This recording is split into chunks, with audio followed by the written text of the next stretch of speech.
Thrill your senses is the tagline for the fresh new Asus ROG Zephyrus M16 gaming laptop, and it certainly does. Or at least it does for two of them anyway. It merely smells adequate, and I certainly wouldn't recommend sticking your tongue on it. But the gaming experience with this 2021 ROG model is certainly stiffy inducing thanks to the 11th gen Intel processor, backed by some GeForce RTX 30 series action, a 165Hz Quad HD display, and barrel loads of clever features. And I've been testing out the Asus ROG Zephyrus M16 for the last week or so, using it as my full-time gaming laptop. So here's all you need to know about this surprisingly portable beefcake. And for any stats fans out there, plenty of benchmarking goodness on its way as well, where hey. And for more on the latest greatest tech, please do poke subscribe and ding that notifications bell. Cheers. Now the great thing about the ROG Zephyrus M16 is this is a 16-inch gaming laptop with a 15-inch form factor. It's basically the same chassis dimensions as that Zephyrus G15, which is pretty bloody astounding. And yeah, sure, the ROG Zephyrus M16 isn't the skinniest or lightest gaming laptop around by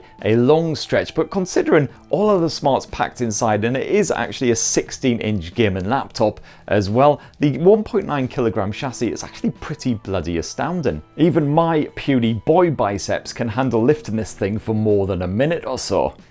See?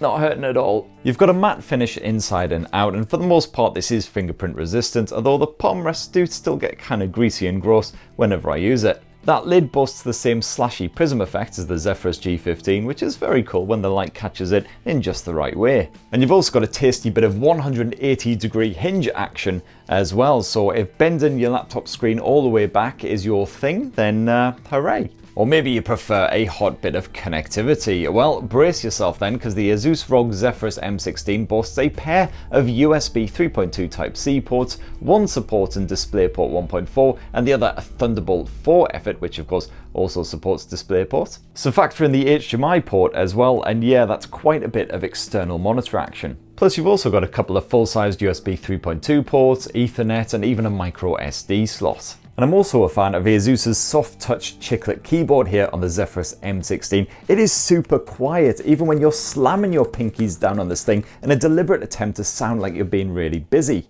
The keys are slightly squished towards the center of the board, but I still had no issues whatsoever with touch typing at speed. My only gripes here are the usuals, the single row enter key and those crushed cursor keys. But it's definitely good to have dedicated mic mute and volume keys up top. And thanks to some sort of witchy shenanigans as well, those keys don't ever seem to really pick up greasy marks, even when you're typing on it all day long. You get a little bit on the spacebar here, but that's about it, which is definitely a relief when you're shooting lots of close-up camera action on it. And the board is comfortable to type on literally all day long, with a springy but responsive action and reasonable travel. And yes, they glow all kinds of funky colours, so you can basically turn your spare room or whatever into a mini disco. Now, one of the reasons this gaming laptop has such a compact form factor is the fact you've got those super narrow bezels surrounding the display. There's next to nothing there, even down below, although Asus did manage to find some space up top for a 2 megapixel webcam. And yeah, this is just a basic 720p effort, but it's absolutely fine for, you know, a bit of video chatting, whatever you need to do. You got this little dinky LED light that flashes on alongside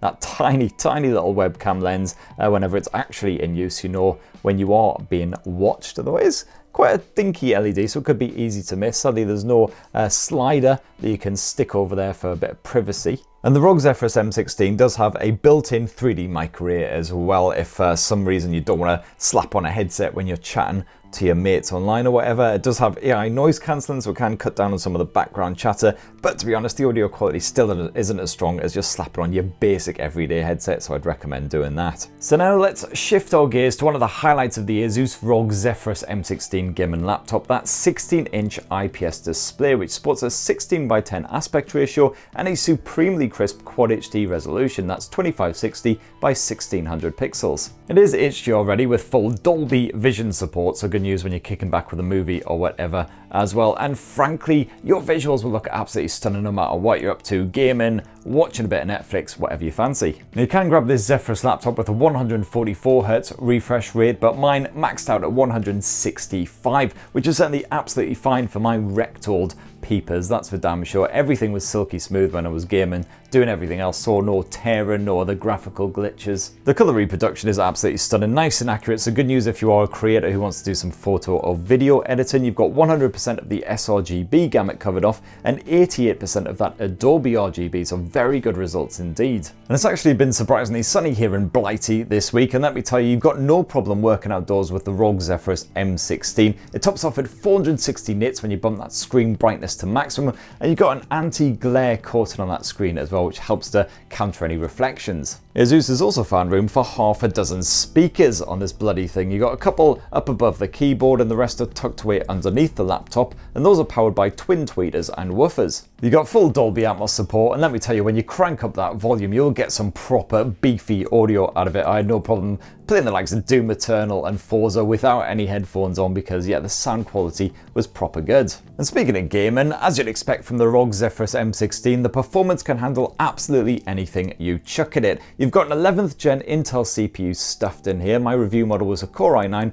11900H. I also had two 16GB arrays, but you do have support for up to 48 gigs of DDR4 RAM. However, the Zephyrus M16 does also come in a Core i7 flavour if your stacks aren't quite fat enough for that Core i9 model. And as for the graphical grunt, my review model came with Nvidia's GeForce RTX 3070 GPU with 8 gigs of VRAM. Now, as usual with Asus's ROG gaming laptops, you can call the Armory crate into action with a quick tap at this dedicated button down here. Now, this allows you to tweak the performance as well as the colour output of the display and pretty much every other aspect of the laptop. Now, if you want to get gaming on maxed out detail settings on the latest memory-guzzling PC titles, I'll just chuck it into turbo mode and off you go. Doom Eternal ran like an absolute dream on the native resolution at ultra detail settings. About 130 to 160 frames per second was very much the standard during the most intense action here. I did see one tiny drop into double digits for the frame rate during my testing with the laptop turned up to turbo. That was it. That ultraviolet is ultra smooth, and pulling out a Cacademon's eyeball never looked so bloody lovely. And likewise, Forza also runs absolutely beautifully on those ultra detail settings. Again, super smooth, not a single judder, no tears or anything to speak of. Now, if only I could actually remember to brake when I'm playing this bloody game, because it's not Daytona, USA, and maybe a few of these sheep would have survived the ordeal. Oh, and here's the Forza benchmark results with everything turned up to Billy Big Bollocks levels if you're into a bit of that. And if you are really into your benchmarks, then definitely get a spare pair of pants on standby, because things are about to get messy. So with a good bit of 3D Mark action, Time Spy Extreme spaffed out a score of 4,804, while Port Royal managed to cough out an almighty score of 5,863. I also ran the Time Spy Extreme stress test as well, and the ROG Zephyrus M16 passed with flying colours with a score of 97.8% stability. And last up, good bit of Cinebench R20, that managed a score of 4,907. You got a liquid metal housing for that CPU, and this combined with the 84 blade arc flow fans, which is incredibly difficult to say, that took about 10 takes, plus the heatsink pipes and other cooling components helped to keep this massive bastard from getting too hot under pressure. Although when you do have the Asus ROG Zephyrus M16 running on that turbo mode, let me tell you, the fans do get slightly noisy when they're running at full pelt. So you certainly won't want to be playing any games at night in the same room as somebody who's trying to get to sleep, for instance. I mean, they'll probably just straight up murder you. You've also got up to 2 terabytes of NVMe SSD storage, and sweet baby tap dancing Jesus is it swift. Almost 7 gigabits per second read speeds and over 5 gigabits per second write in my tests. That is quite easily the best results I've ever had when testing any kind of laptop, gaming or otherwise. And as well as that Ethernet connectivity, you've also got full support for Wi-Fi 6, which I tended to stick to when I was doing my online game testing, and that ran, again, absolutely fine. No dropouts or anything. Nice, nippy, stable online connection. As for battery life, well, of course, once you rip out that power cable, you no longer have access to the likes of the turbo mode or any of the best gaming features. So, you know, you're going to want to keep this thing plugged in anyway. But if you do want to do some gaming on the go, you can still bump it up into performance mode, which tends to do the job in the likes of, again, Doom Eternal on that sort of higher detail levels. But you will only get about an hour and a half of gaming action from it before it's completely wiped out from 100%, which to be fair is pretty much standard from all of the gaming laptops that I've tested and reviewed here on TechSpert. So there you have it, that is the Asus ROG Zephyrus M16 in a nutshell. I've got to say, if you want a 16-inch gaming laptop, but portability does kind of matter to you, then definitely this is an absolute blinder, because I just can't get over quite how compact and light it is, considering the smarts stuffed inside of this thing. You've got impeccable performance, an absolutely gorgeous display, and I really love that keyboard as well. The usability is top-notch. So that's what I think of the ROG Zephyrus M16 anyway, but it'd be great to hear your own thoughts down in the comments below. And for more on the latest and greatest tech, please do subscribe and ding that notifications bell, and have yourselves a bloody lovely rest of the week. Cheers everyone, love you!